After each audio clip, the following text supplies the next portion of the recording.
Welcome to this channel. Hope you are doing good.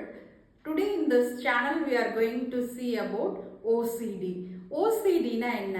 நிறைய பேர் சொல்றதை கேட்டிருப்போம். எனக்கு OCD இருக்கு, பயங்கரமான OCD பர்சனா பார்த்தேன் நான் இன்னைக்கு அப்படின்னு பேசியிருப்பாங்க. ஸோ OCDனா ஆப்சசிவ் கம்பல்சிவ் டிஸார்டர் அப்படின்னு சொல்றது.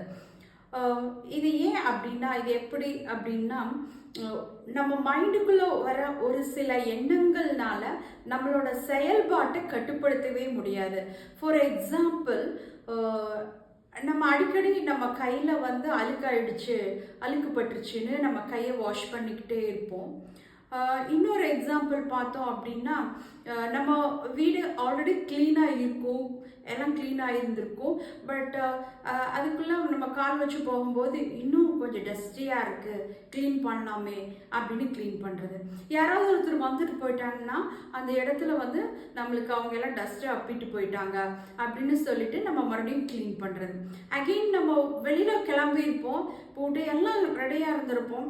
பட் ஆனால் லேட்செல்லாம் போட்டு பூட்டி சாவியும் எடுத்துகிட்டு இருந்திருப்போம்.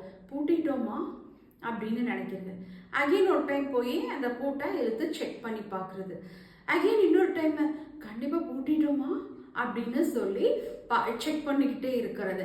இதுக்கு பேர் தான் OCD அப்படின்னு சொல்கிறோம். இது ஏன் வருது அப்படின்னா, because of brain function, because of environmental ஃபேக்டர்ஸ்னால வருது. இது OCD நம்மளுக்கு இருந்துச்சு அப்படின்னா நம்மளுக்குள்ள ஒரு விதமான பயம், ஒரு விதமான பதட்டம், ஒரு ரெஸ்ட்லெஸ்னஸ் நம்மக்கிட்ட இருந்துகிட்டே இருக்கும். ஸோ அதை நம்ம கான்ஃபிடென்ஸ்னால அதை OCDயை நம்ம தடுக்க முடியும் அப்படின்னு சொல்கிறாங்க. நம்ம கான்ஃபிடென்ட்டாக ஓகே நம்ம பூட்டியாச்சு, க்ளீனாக தான் இருக்குது, நம்ம கரெக்டாக செஞ்சுட்டோம் அப்படிங்கிற ஒரு கான்ஃபிடென்ஸ் நம்மளுக்கு இருக்கணும். அதுக்கு நம்ம அப்போனா நம்மளுடைய பிரெயினில் வர்ற எண்ணங்களை, நம்மளோட மைண்டில் வர்ற எண்ணங்களை நம்ம கண்ட்ரோல் படுத்திக்கலாம். தேங்க்யூ. கீப் வாட்சிங்.